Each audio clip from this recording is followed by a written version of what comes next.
Hi is me friends, എല്ലാവർക്കും black ടോഡിയോട് ചാനലിൻ്റെ പുതിയ വീഡിയോയിലേക്ക് സ്വാഗതം.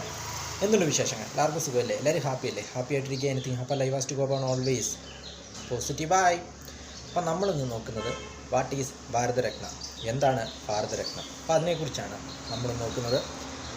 റിപ്പബ്ലിക് ഓഫ് ഇന്ത്യയുടെ പരമോന്നത സിവിലിയൻ ബഹുമതിയാണ് ഭാരതരത്ന എന്നത്. ഇത് വംശം, തൊഴിൽ, ലിംഗഭേദം എന്നിവ നോക്കാതെ, വംശം, തൊഴിൽ, സ്ഥാനം, ലിംഗഭേദം എന്നിവ നോക്കാതെ നൽകുന്ന ഒരു ബഹുമതിയാണ് ഭാരതരത്ന എന്നത്. ഇതിൻ്റെ ചരിത്രം നോക്കുമ്പോൾ 1954 ആദ്യത്തെ ഭാരതരത്ന നൽകിയത്. 1954 ജനുവരി 2 2 പുരസ്കാരങ്ങളായിരുന്നു അന്ന് പ്രഖ്യാപിച്ചത് ഭാരതരത്ന. ആദ്യം ഇത് കല, ശാസ്ത്രം, പൊതുസേവനം തുടങ്ങിയ മേഖലകളിലായിരുന്നു നൽകിയിരുന്നത്. പിന്നീട് മാനുഷിക പ്രയത്നത്തിൻ്റെ എല്ലാ മേഖലകളിലും ഇത് നൽകണമെന്ന ആ ഒരു നിർദ്ദേശം നടപ്പിലാക്കിയായിരുന്നു.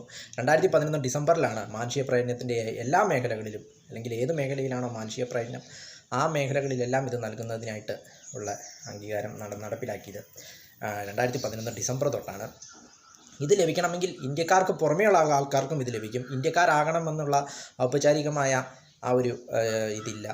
പകരം നോൺ ഇന്ത്യൻസിനും ഇത് ലഭിക്കുന്നതാണ്. അതിനുദാഹരണമാണ് 1980 മദർ തെരേസയ്ക്ക് ലഭിച്ചത്, 1987 പാകിസ്ഥാൻകാരനായ അബ്ദുൽ ഗഫാർ ഖാനിന് ലഭിച്ചത്, 1990 സൗത്ത് ആഫ്രിക്കയുടെ നെൽസൺ മണ്ടേലയ്ക്ക് ലഭിച്ചത്. അങ്ങനെ ഇന്ത്യക്കാരല്ലാത്ത ആളുകൾക്കും ഇത് ലഭിക്കുന്നുണ്ട്. റിപ്പബ്ലിക് ഓഫ് ഇന്ത്യയുടെ പരമോന്നത സിവിലിയൻ ബഹുമതിയാണ് ഭാരതരത്ന എന്നത്. വീഡിയോ ഇഷ്ടപ്പെട്ടാൽ ലൈക്ക് ചെയ്യുക, ഷെയർ ചെയ്യുക, കമന്റ് ചെയ്യുക, സബ്സ്ക്രൈബ് ചെയ്യുക. വീണ്ടും പുതിയ വീഡിയോ കാണാം. അതുവരെയും ടേക്ക് കെയർ, ബൈ.